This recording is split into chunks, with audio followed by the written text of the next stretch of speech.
The overall theory Yes. is that Avril Lavigne is dead. Yes. And has been dead since time. 2003. Yeah. And she was replaced by an actress named Melissa Vandella. Yes. And Melissa has just been living as Avril Lavigne since her album Under My Skin. Yeah. So that's the general theory. Right. That's the theory. That's like, if you ever hear people say like, well, is that the real Avril Lavigne? It's because this theory has gone viral on social media like multiple times during different years. Like sometimes you never know when it pops up again and it makes like a big resurgence. There was a big one in 2017, one Twitter account, which I tried to find, and it's gone. The Twitter account just either doesn't exist or like Twitter wiped the account. It's suspended. At Givenchy Ass. What a great Twitter name. Givenchy Ass. Givenchy Ass. So classy. Yeah, they had a whole thread in 2017 go absolutely viral. It had like 128,000 retweets. It really blew up. And that's like what I think put it on the scene nationally. Like everybody really started talking about it. I mean, before that too, because there was this blog, Avril is Dead. It's from a Brazilian fan website. I think it was created in 2011. It was created in 2011. And although some sites that I was looking at said that this theory has started as far back as 2005 with fans saying this, who knows? But the original blog that like stemmed more of the theory was this person, who knows, in 2011. And to be clear, you cannot read it unless you... Well, you can put it in Google Translate. You can put it in Google Translate, which I did not do. Yeah. But you can do that. But if you go to other articles, they'll just explain it for you. Right. Which is what we did. Yes. I've looked at, I actually have it up on Google Translate right now. It's you can read it, like it makes sense, but it's obviously tough because it was originally written in Portuguese. But the original website is avrilestamorta.blogspot.com. Dun, dun, so dun. really, really went in on the whole thing. Now, this all started when they think that Avril had her debut, her massive album, Let Go, came out in 2002. She was like punk rock, 18 years old, Canadian, and it absolutely blew up. Huge Skater Boy, the whole complicated hit songs. Just Noah put some of those in there to hype people up. Absolute bangers. And that she was young and the fame hit her fast and she fell into a depression and she didn't like the spotlight, so that her record label hired an actress, Melissa Vandella, who looked like her, to kind of sub in for her paparazzi shots, events that she didn't want to go to, whatever. Then they said in 2003, because of the depression, that she ended up killing herself. Right. And the label didn't want this to come out, didn't want everybody to know, because she was, doing so well in her career that they just got Melissa Vandella to take over as Avril Lavigne. Right. And now Melissa Vandella, if you look Melissa Vandella up, you will only get results of Avril Lavigne because there's no record no trace of this being Melissa a real Vandella person. being a real person. There's no records of her. There's absolutely nothing the theory besides claims what she was we an know. actress. Yes. And you would think, like, if you were an actress, there would be some kind of, maybe like an IMDb page. I mean, for people at Barstool have IMDb pages. Like, you'd think that if she had ever worked a day in her life, she would have something like that. But, I mean, maybe it was all wiped. Who knows? Who knows? This is why we're diving into this. Yeah. So, apparently, Melissa makes her entrance. Avril has now passed away. She's not alive. And then Avril, Under My Skin, comes out in 2004. Yeah. That's the next album. Yes. In this album, there were multiple songs, one being Slipped Away, where people think that she was hinting to, transitioning into Melissa. I didn't think this was good support to the theory whatsoever, because the lyrics to me seemed like they were just lyrics that you would sing about maybe like a boy slipping away from your fingers or something. What I think the more compelling evidence to me has always been like the appearance stuff and that, right. Just because she's a punk rock singer, like all of her lyrics are fairly angsty. Like, I think that's kind of just ties in with her persona, but people love pointing at different lyrics, even from her album in 2007. Like, there's like people even thought My Happy Ending was about this as well. The one slipped away where they think this supports the theory is crazy to me. The lyrics are, now you're gone, now you're gone. There you go, there you go. Somewhere I can't bring you back. Now you're gone, now you're gone. Yeah. That could be about literally anything. So correct. I think that that's kind of a dumb part of this theory. Yeah. But then there have been differences that people have pointed out in what she looks like. Yeah. So when she, first made her appearance on the scene, Avril Lavigne dressed very punk rock. She wore pants. She did not wear skirts. She didn't wear dresses. Her hair was always straight, parted down the middle in front of her face, kind of when you can sometimes put your hair behind your back and then sometimes put it in front of you. It was always in front of her.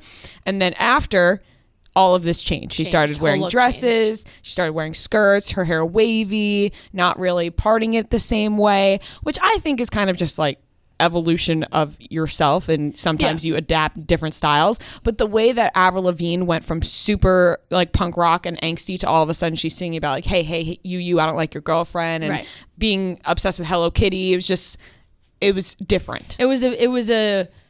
It seemed like a very drastic change. So there is that. There's also people were looking at the album inserts, for the CDs, when they would have pictures of handwritten lyrics and things like that, and they said that her handwriting really changed. That from Let Go, she had a different kind of handwriting. That her autograph also changed. She used to sign her name one way, and then after 2003, her signature, her autograph looked different.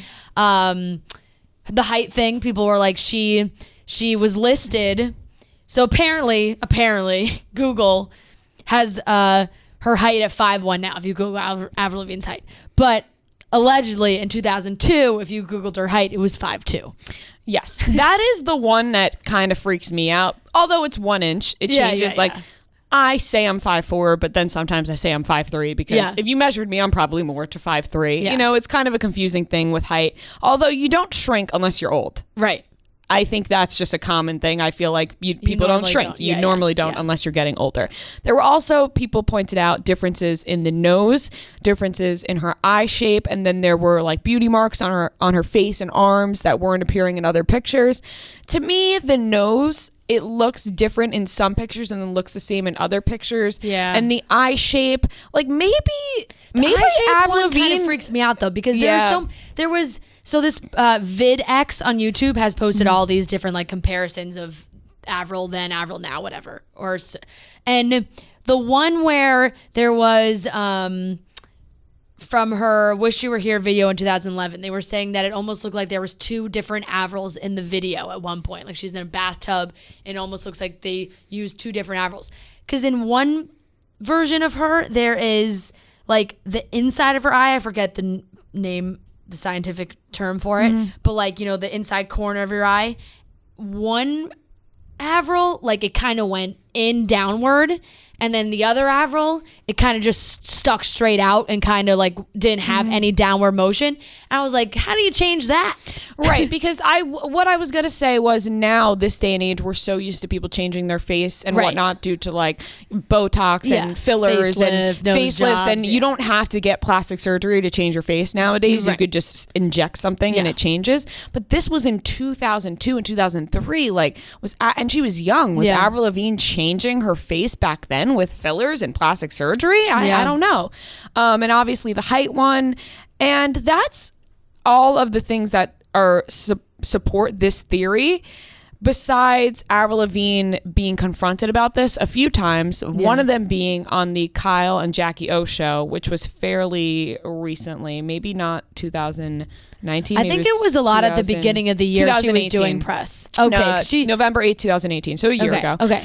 She's in February of this year, she also had some statements about it. Right. So in this one, we have the clip. We'll play it. What about, did you laugh at the rumors that went around where you no longer exist and there's a clone of you? So you died years ago and there's a clone pretending to be you. That's mental. Yeah, some people think that I'm not the real me, which is so weird. Why would they even think that? I don't know. I love this game.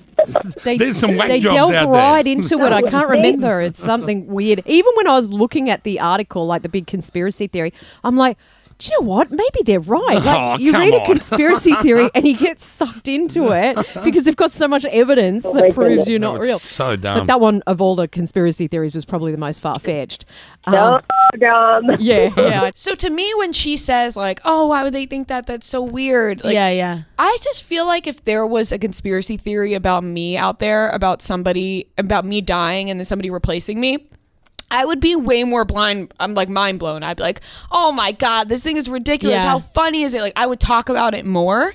But it seems like every time it's brought up to her, Maybe it's she also doesn't just, really talk about No, it or that is touch true. on it. Like, it kind of freaks her out, I think, which I understand. But at the same time, and who knows, because I'm not as big as a celebrity Yeah. or not even close to Avril Lavigne, but I feel like your reaction would be a little more different, right? You would be like laughing about it. You would talk about it a little more in depth. I can't tell what my reaction would be though, because I don't know if I would also like. I can't tell if I would go that route or if I would just think in my head like, this is so ridiculous, I'm not even gonna give it the time of day. Like, I don't want to talk about how like I didn't kill myself in 2003. You know? Right. I it's just hard for me to decide on how I would feel about this. Yeah. Because I understand what you're saying too. The same thing happened with Paul McCartney, and he laughed it off. So See, but I like that. I like that he Yeah. laughed it off. Yeah, I think also like, not that Avril Lavigne is odd, but I feel like she's always been a fairly elusive celebrity, which, you know, kind of plays into the theory. But she hasn't really been seen much. And then there, you know, she took a break from music, then she came back, and it's like, who knows what's been going on. She married the guy from Nickelback. I forgot my most important fact. The one that I believe the most leads to this being true is she did a photo shoot with the name Melissa written on her hand. Right. So if you look up Avril Lavigne, Melissa on hand, this picture comes up where Avril Lavigne is posing with the name Melissa on Sharpie written on her hand. Yeah, which that's is a weird. weird Why, one. why does she have the name Melissa written on her hand? know. Where does that come from? Or maybe she's Is it known about this. Photoshopped? Is Maybe she she's known about this for so long and just was like leaving an Easter egg for people. Or did the guy who made this originally see this picture and think, Melissa, that's the name I'm going to use, and just created this character, Melissa Vandella, and made this whole theory up because he saw this picture? Do you know when that picture is from? I do not. Yeah, because I'm trying to think like timeline wise of when this really became such a public theory. There's also a lot of videos on YouTube too. If you look, that compares her voice, they say that her first album, Let Go, was she just sounded different. That like the new Avril after Melissa took over was more of a soprano, and that like even in interviews and stuff, her pitch kind of when she was talking would change. So yeah, but that also is like if you listen to Britney Spears. I mean, her when voice sounds totally different now, and it sounds different now, but even when she was younger on the Mickey Mouse Club, if you listen to her voice, she sounded even much more like an adult when she was way younger because she sang how she would sing. And then I think the industry and whatever made her sing in this sexy, lower voice. Yeah. And it like changed her voice a little bit. So I feel like that is a common thing with singers. I mean, Ariana Grande, she changed her voice for Victorious and Sam and Cat. So Yep. I feel like you can change your voice. And then the so like you said, like she had talked about it on that radio show in February of 2019. She also told EW that it was just a dumb internet rumor. She was flabbergasted that people bought into it and that she looks exactly the same. She thinks she looks exactly the same. So that was another time that she addressed it. There was another tweet that's kind of went not viral, but it definitely got some recognition. In 2017, the Twitter account @onlymodels with the Z at the end took a screenshot of her Mother's Day post. Like she had tweeted that Mother's Day, happy Mother's Day to my incredible mother and everyone else's mom out there. And then this Twitter account posted a screenshot of a text from who knows who. Like she could have wrote it herself, but it was maybe a friend or who knows who claims to live on the same street as her mom in, you know, some small town in Ontario, Canada. And she wrote that she remembers he or she or who, I don't know who it is. There was no name. It was just a screenshot of a text. That they remember having a paper route and he or she or whoever it was had asked Avril's mom about her daughter, and that she got very emotional and said that she misses her a lot and that they don't talk much anymore. And so that stemmed more replies of people trying to find like photos of Avril and her mom, and like were there pictures from before 2003 or after 2003, and like what kind of relationship they have. So it really goes deep. That part is creepy to me. Yeah. And this goes deep, but to end each... And also, truly, this girl like could have just typed this message in her phone and posted it, because there's no like zero credible source in this. Exactly. So I feel like to end each of these segments, we should decide on whether or not we're in on this conspiracy theory or not. I think that I am not in on this conspiracy theory. And I listen, there are some that I've been now researching that I am in on. I am not in on this one. I thought I was originally when this first came out. I was like, oh my God, that must be so true. Like, this is all so true. But now doing a deeper dive into it and really going back and forth, I'm like, okay, this is a reach. And to, sum it up, the guy who created the original blog then posted a post about it and was like, guys, Avril is not dead. I did this to show you how far internet rumors can spread, how much you can believe it. And I mean, it worked, because this is never going away unless Avril posts with Melissa. Never going away. Side by side. I will always wonder who Melissa Vandella is, if this is a real person, if there are any Melissa Vandellas in the world out there that are thought to be involved in this. You are right. Like, I think when we first heard about this, it was insane. And you get caught like watching these YouTube videos where they're like, look at this freckle compared to that freckle. And we're like, oh my God. Oh my God, the freckle shrunk 1 centimeter. Yeah. But I saw a very funny tweet when I was looking through all this stuff too. That was like, you know how everybody right now is doing at the beginning of the decade and at the end of the decade tweets. And it's like, 2 different pictures. Somebody did Taylor Swift at the beginning of the decade and Taylor Swift at the end of the decade, and the first one was like her Teen Vogue cover from 2009, 2010, and she looks so different than how she looks now. Taylor Swift at the end of the decade, they used her British Vogue cover, and somebody had retweeted it and wrote Avril Lavigne versus Melissa Vandella. So it just made me laugh, because I was like, it's so true. Like, if you look at those Taylor Swift covers, like, oh, this looks different, her eyes look different, her nose looks different, everything looks different, which is just what happens, especially in Hollywood. Who knows what Avril Lavigne could have done to her face? Like, maybe she did get a nose job, maybe she did do this, that, and the other maybe thing. The pressures of fame were making her want to change her face. Yeah, maybe she maybe didn't in kill herself. 2003 Maybe she just got some work done. Yeah, maybe in 2003 she just got a lot of work done. Yeah, we'll settle on that. That's our final consensus. I think so. This is one that it's enjoyable, because it's like, oh, what the fuck? And every time you hear Melissa Vandella's name, it makes you laugh, because you're like, oh, the real Avril Lavigne. But yeah, I'm with you. This one doesn't quite get me as some others have. I think we can both confirm. But you guys can decide for yourself. You decide for yourself. Let us know with your information. If you think we're wrong, DM us. Let us know why you think we're wrong. And keep sending us your favorite celeb conspiracy theories. Look up I know it's hard because this is a podcast, so you can't really like look at all the pictures and the videos, but go watch some of the videos and decide, see what you think, because that's probably where most of the evidence lives.